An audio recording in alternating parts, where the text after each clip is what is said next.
गर्मी में हुआ देवरानी जेठानी का बंटवारा। करण, रोना बंद करो। मैं जानता हूँ माता पिता हमें छोड़कर चले गए हैं, लेकिन तुम चिंता मत करो। मैं तुम्हें कभी परेशान नहीं होने दूंगा। मैं तुम्हारा बड़ा भाई हूँ। तुम्हें पढ़ाऊंगा, लिखाऊंगा और किसी काबिल बनाऊंगा। भैया, माँ पिता के बिना हमारी जिंदगी कितनी अधूरी अधूरी हो गई है। ये घर मुझे खाने को आता है। अरे भाई, माँ पिता से ही तो घर के अंदर रौनक होती है। लेकिन अब हमारी जिंदगी में हमारे माता पिता नहीं है, लेकिन हमारे सिर पर उनका आशीर्वाद है। और देखना, सब कुछ ठीक ही होगा। करण और सुभाष दोनों भाई अनाथ हो गए थे और अब सुभाष को अपने भाई की जिंदगी संभालनी थी, जिसके चलते वह खेती बाड़ी करने लगता है। जो खेत उसके माता पिता ने मरने से पहले उसके लिए छोड़ दिया था, वह उस पर दिन रात मेहनत करके फसल उगाता है और गांव से शहर भेजता है। इसी बीच वह करण की पढ़ाई के साथ साथ अपना बहुत बड़ा घर भी बनवा लेता है। ये लो करण, खाना खा लो। ये क्या भैया, आज फिर से आपने खाना जला दिया। कितनी बार कहा है कि शादी कर लो, घर में भाभी आ जाएगी तो घर संभालने वाला कोई तो होगा। अगर घर संभालने वाली ही सही नहीं आई तो? भैया, आपको अपनी जिंदगी शुरू करनी चाहिए। वैसे भी कुछ दिनों बाद मैं शहर चला जाऊंगा। मैं चाहता हूँ जाने से पहले आप इस घर में भाभी ले आओ। करण की बात मानकर सुभाष गौरी नाम की लड़की से शादी कर लेता है। गौरी बहुत समझदार और सुलझी हुई थी। वह शादी के बाद अपने पति और उसके घर को पूरी तरह संभाल लेती है। चलो भैया भाभी, मैं शहर के लिए चलता हूँ। बहुत जल्द वापस लौटूंगा कुछ बनकर। हाँ देवर जी, जब तक आप आएंगे मैं आपके लिए लड़की भी ढूंढ लूंगी। भाभी जी, आप भी ना। करण इतना कहकर ट्रेन में चढ़ जाता है। इसके बाद उसके भैया भाभी दोनों मिलकर खेती बाड़ी करते रहते हैं और शहर में उसकी जरूरत के अनुसार पैसे भिजवाते रहते हैं। देखते ही देखते 7-8 साल हो जाते हैं। इस बीच गौरी और सुभाष को एक बेटा भी हो जाता है, जो अब 7 साल का होता है। सुनिए जी, पड़ोसन एक रिश्ता बता रही थी। लड़की बहुत समझदार, पढ़ी लिखी है और अच्छे घर की है। हमारे करण के लिए अच्छी रहेगी। ठीक है, पहले करण को शहर से वापस लौट तो आने दो। कुछ समय बाद जब करण अपनी पढ़ाई पूरी करके शहर से वापस घर आता है तो उसकी भाभी उसकी शादी करवाने के लिए उसे कहती है। भाभी भैया, दरअसल मुझे आपसे कुछ बात करनी है। मैं एक लड़की से प्यार करता हूँ और उसी से शादी भी करना चाहता हूँ। अरे देवर जी, आप तो बड़े छुपे रुस्तम निकले। अगर ऐसी बात थी तो आपने हमें बताया क्यों नहीं? हम उसी से शादी करवाएंगे जिससे आप शादी करना चाहते हैं। करण को शहर की सिमरन बहुत पसंद थी। गौरी और सुभाष दोनों सिमरन के घर पर शादी की बात करने पहुंच जाते हैं और उसका हाथ अपने भाई के लिए मांगकर वे दोनों की शादी करवाकर सिमरन को घर ले आते हैं। अरे बाप रे बाप, इतना बड़ा घर! यहाँ तो हर कमरे के अंदर एसी लगा हुआ है। मेरे पति के भाई इतने अमीर हैं, मुझे तो पता ही नहीं था। आ जाओ सिमरन, इस घर में तुम्हारा स्वागत है। आज से तुम इस घर की छोटी बहू हो और मेरी देवरानी हो। चलो, मैं तुम्हें तुम्हारा कमरा दिखा देती हूँ। बाहर बहुत गर्मी है और इतनी गर्मी में तुम सफर करके आई हो, थक गई होगी। गौरी इतना कहकर सिमरन को उसके कमरे में ले आती है। अपना कमरा देखकर सिमरन और भी ज्यादा खुश होती है। ये कमरा तो बहुत अच्छा है। चलो अच्छा है, इसमें एसी लगा हुआ है, कम से कम गर्मी तो नहीं लगेगी। तुम आराम करो, अगर कुछ भी चाहिए हो या मेरी मदद की जरूरत हो तो मुझे बता देना। गौरी इतना कहकर चली जाती है और अपने बेटे मयंक के लिए खाना परोस कर उसे खिलाने लगती है। मयंक बेटा, चलो जल्दी से खाना खा लो। माँ, मुझे भूख नहीं है, मुझे बर्फ का गोला खाना है।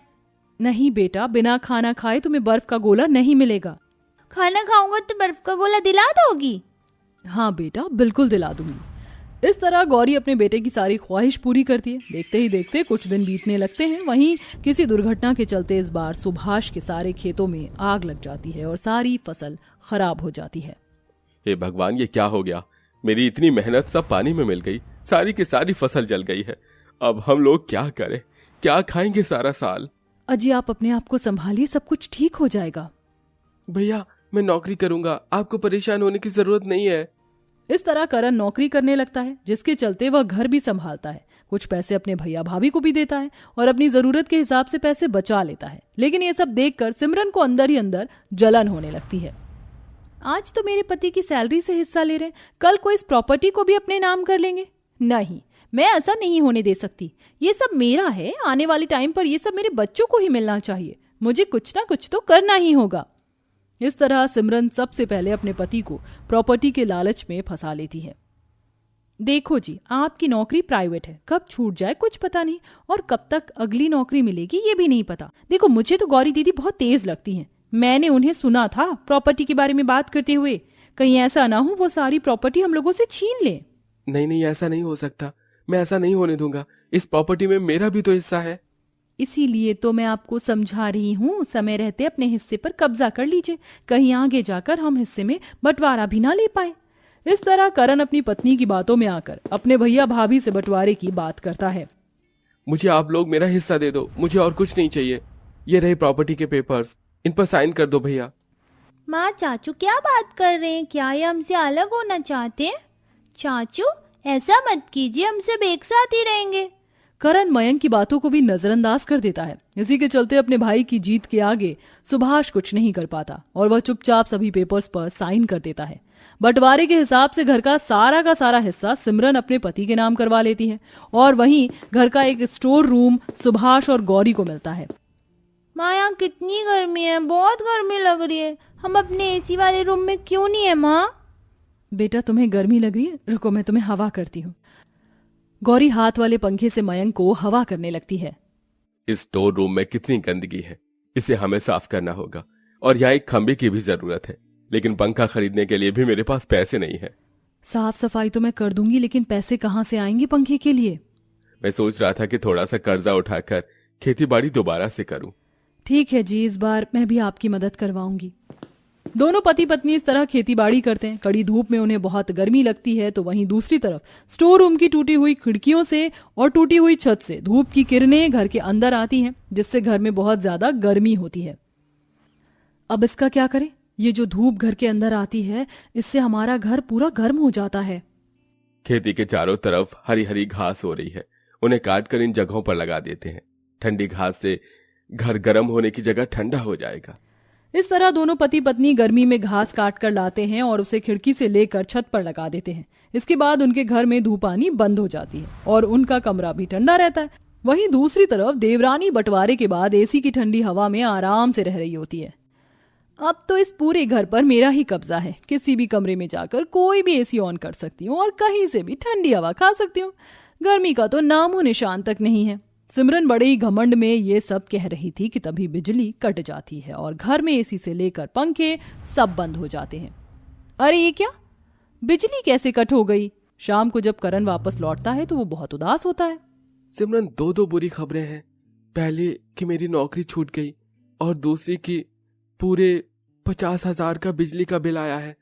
जब तक हम इसे भर नहीं देते तब तक बिजली हमें नहीं मिलेगी और मेरे पास तो इतने पैसे भी नहीं हैं। अब हम लोग क्या करेंगे? तुम्हें तो पता है मुझे गर्मी बर्दाश्त नहीं होती। अब कुछ है भी नहीं करने के लिए। सारा दिन अब सिमरन और करण को घर में बिना बिजली में रहना पड़ता है, तो वहीं सुभाष और गौरी की मेहनत रंग लाती है।